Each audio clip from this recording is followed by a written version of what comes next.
Good morning all of student. Bittu sir गया channel में आपका स्वागत है। मैं आप लोगों के लिए कुछ लेकर के आया हूँ, कैसे हम सफल हुए। चलिए आपके लिए देखिए, कुछ यहाँ पर लिखा हुआ बिल्कुल आप साफ देख रहे होंगे शब्दों में।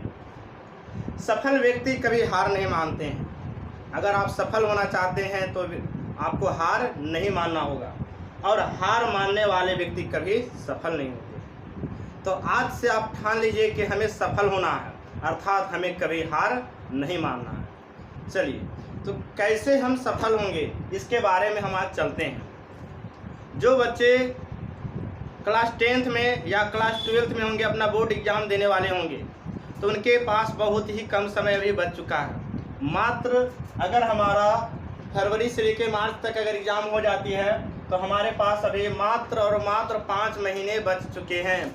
इसी 5 महीने में हम कैसे लाएं 90% से एबव अंक। तो सबसे पहले बात करते हैं कि ये 90% से आएगा तो कैसे आएगा। हम क्या करते हैं, चीज़ों को पढ़ते हैं, और पढ़ना ही क्या है, साइंस है। और साइंस क्या है, द स्टडी ऑफ मेथड। पढ़ने का तरीका को ही कहते हैं विज्ञान। अगर आपका पढ़ने का तरीका नहीं है, गलत तरीका है, तो आप कभी भी टॉप नहीं कर सकते हैं। तो सबसे पहले आपको पढ़ने के तरीका को सुधारना होगा, तभी आप क्लास में टॉप कर सकते हैं।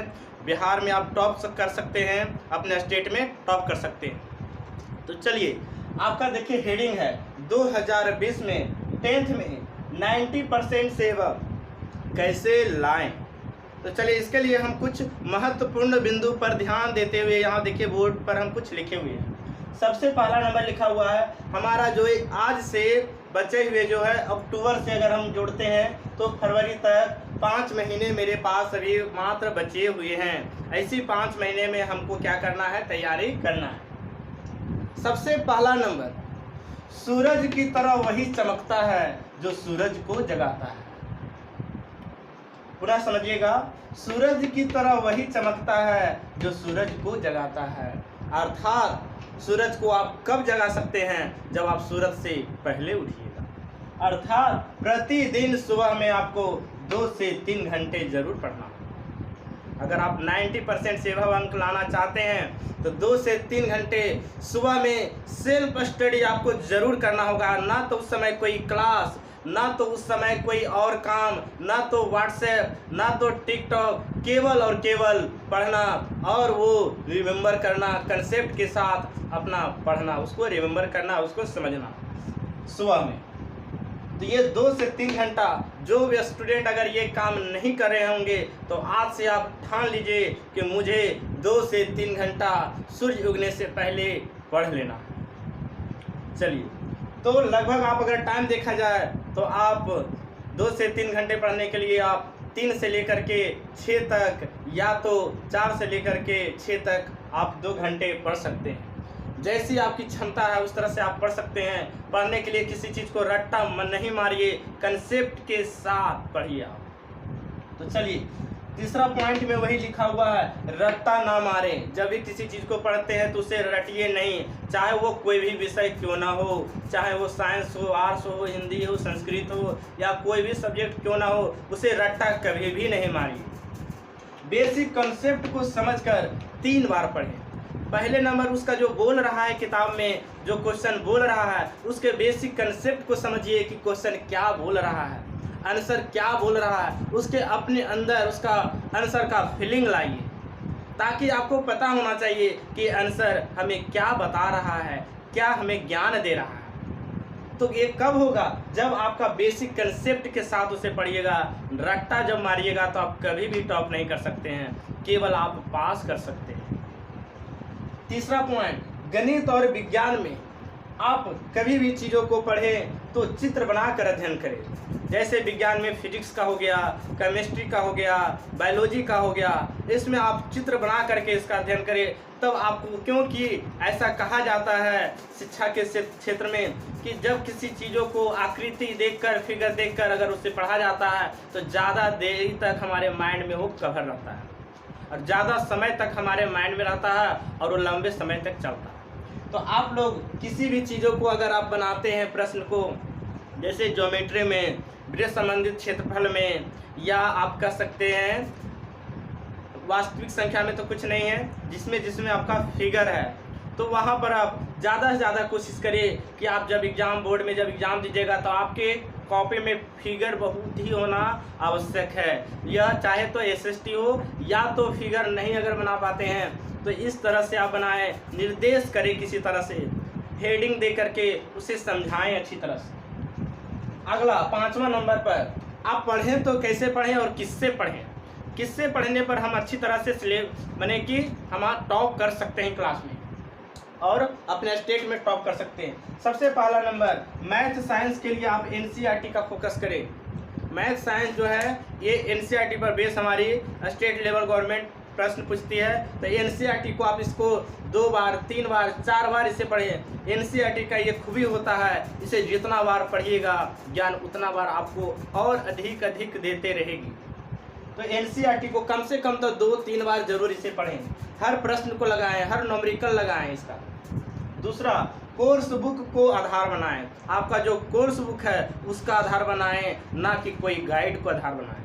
केवल और केवल कोर्स बुक जो स्टेट लेवल गवर्नमेंट से जो आपका कोर्स बुक आता है वहाँ से, या कुछ रेफरेंस बुक भी ले सकते हैं, जैसे कि आपका भारती भवन हो गया, स्टूडेंट फ्रेंड्स का हो गया, तो ये सभी बहुत उसी के आधारित पर दिया गया। आप इसका भी अपना कोर्स बुक के रूप में इस्तेमाल कर सकते हैं।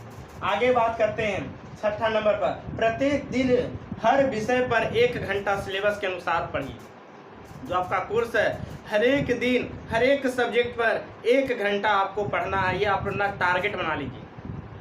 अगर आपको सफल होना है तो आपको एक टारगेट से चलना होगा, तभी आप एक सफल हो पाएंगे। तो हर सब्जेक्ट पर ऐसे माना जाए, हमारे जो क्लास 10th में है, जो टोटल मिला के हमारा 6 सब्जेक्ट हैं, उसके अंदर भी कुछ पार्ट हैं, तो हर एक 6 घंटा आपको ज़रूर पढ़ना होगा। अगर 1 घंटे भी आप कम समय देते हैं तो समझ जाइए कि आप टॉप होने से पीछे जा रहे हैं, आप 90 से पीछे जा रहे हैं, 100 से पीछे जा रहे हैं, क्योंकि समय जब चला जाता है तो वो वापस नहीं आता है। तो समय को ध्यान रखते हुए आप तैयारी करिए और हर विषय पर 30 मिनट का रिवीजन करिए। यहाँ 30 मिनट हम बहुत ही न्यूनतम समय दिए हैं, आप 1 घंटे भी इस पर रिवीजन कर सकते हैं। पढ़ने का तरीका क्या होता है, सबसे पहले जब आप पढ़ने बैठते हैं कोई सब्जेक्ट को, तो जो चैप्टर आपको पढ़ाया गया है सबसे पहले उस चैप्टर को पहले रिवीजन कर लीजिए, उसके बाद 1 घंटा उसके आगे पढ़िए, फिर अगले दिन पहले रिवीजन कर लीजिए 1 घंटा, फिर आगे 1 घंटा पढ़िए। इसी तरह से अगर प्रत्येक दिन हर दिन अगर ये क्रिया करते हैं तो आप सूरज की तरह जरूर चमकिएगा, ये मेरा वादा है। अगला देखिए क्या है 7वां नंबर पॉइंट पे, अंत में 2 महीने प्रैक्टिस सेट जरूर लगाएं। जब अंत में आपका 2 महीना रह जाता है, यानी आप दिसंबर तक पढ़िए अपना सिलेबस को, भी बहुत ही कम समय बचा हुआ है, और जनवरी फरवरी में या अगर मार्च में एग्जाम होते हैं तब फरवरी और मार्च में 2 महीना प्रैक्टिस सेट, क्वेश्चन बैंक से, मॉडल सेट से, किसी भी तरह का क्यों ना हो, हम उसे प्रैक्टिस सेट लगाएंगे। तो मॉडल सेट की भी इसमें बहुत बड़ी भूमिका होती है और क्वेश्चन बैंक का भी। क्वेश्चन बैंक से ये पता चलता है कि एग्जाम में क्वेश्चन किस तरह से पूछा जाता है, किस तरह से हम प्रश्नों का उत्तर देंगे तो मेरा अधिक से अधिक अंक प्राप्त होगा। तो अगर आपके स्कूल में ये सब सुविधा होती है तो बहुत ही अच्छी बात है, अगर सुविधा नहीं है तो खुद सेल्फ स्टडी एक ग्रुप बना करके डिस्कशन करें इस चीज़ों को। तो अगर आप इस तरह से करते हैं, 10-15 बच्चे मिल करके आप ग्रुप बना के अगर करते हैं इस चीज़ों को, तो बहुत ज़रूरी है कि आप इसमें सफल हो पाएंगे। अगली अगर बात किया जाए, जो आप सेट का जो प्रैक्टिस करिएगा उसका आप उसी दिन सॉल्यूशन भी कर लीजिएगा, क्योंकि आपका जो डाउट है, कहाँ नंबर आपको कम हुआ, उस चीज़ों के देखिए कहाँ मेरा गलती है, उस चीज़ों को सुधारिए। किस तरह से हम इसका अगर आंसर दे पाते तो मेरा नंबर अधिक हो पाता। एक टीचर पर संपूर्ण रूप से विश्वास रखिए और उनसे पूछे कि सर मुझे कहाँ इसमें गलती हुआ और मेरा नंबर कम कैसे आया। उस गलतियों को आप प्रत्येक दिन आप सुधारने का प्रयास करिए, एक दिन आप गलतियों से रहित हो जाइएगा और सूरज की तरह आप चमकने लगेगा। तो आगे देखिए 8वां नंबर जो लास्ट पॉइंट है, अपने आप पर पूर्ण विश्वास होना चाहिए कि हम इस काम को कर सकते हैं, हम बिहार में टॉप कर सकते हैं तो कर सकते हैं। तो इसमें आपको संपूर्ण रूप से पूर्ण भरोसा होना चाहिए, क्योंकि आपको पीछे हटाने के सबसे पहला जो हाथ होता है आप खुद होते हैं। आप खुद कहते हैं कि हम इतना नहीं कर पाएंगे। अगर आप संपूर्ण रूप से पूर्ण भरोसा करिएगा तो ज़रूर से ज़रूर 2020 में 10th बोर्ड में 90% से एबव क्यों 100 में 100 लाने का हम संपूर्ण रूप से पूरा ही कोशिश करेंगे और लाना ही है मुझे। तो बिल्कुल आप इस चीज़ों को बिल्कुल ही आप समझ गए होंगे कि किस तरह से हमको तैयारी करना है। सबसे पहला नंबर 2 या 3 घंटे जो बच्चे जहाँ भी इस टाइम को व्यतीत कर रहे हैं या सोने में या ये मोबाइल पे व्यतीत कर रहे हैं, तो उसको आज से आप ठान लीजिए कि हमें सुबह 2 या 3 घंटा ज़रूर पढ़ना है। अगर आप अपने आप को इस संसार में, इस दुनिया में कुछ करके दिखाने के लिए अगर आप जन्म लिए हैं तो आप ठान लीजिए कि 2 घंटा हमको पढ़ना है, तो पढ़ना है, हर हाल में पढ़ना है। तो चलिए आज तक इतना ही रहने देते हैं। अगर आपको कैसा लगा वीडियो आप ज़रूर बताएं, कमेंट करें। अगर आपको लगता है कि मुझे इस चीज़ों को करना है तो आप मुझसे भी आप हेल्प ले सकते हैं, मदद ले सकते हैं। मैं आपको पूरा विश्वास देता हूं कि मैं इस क्षेत्र में आपको टॉप कराने के लिए 100% आपका फोकस करूंगा। चलिए धन्यवाद।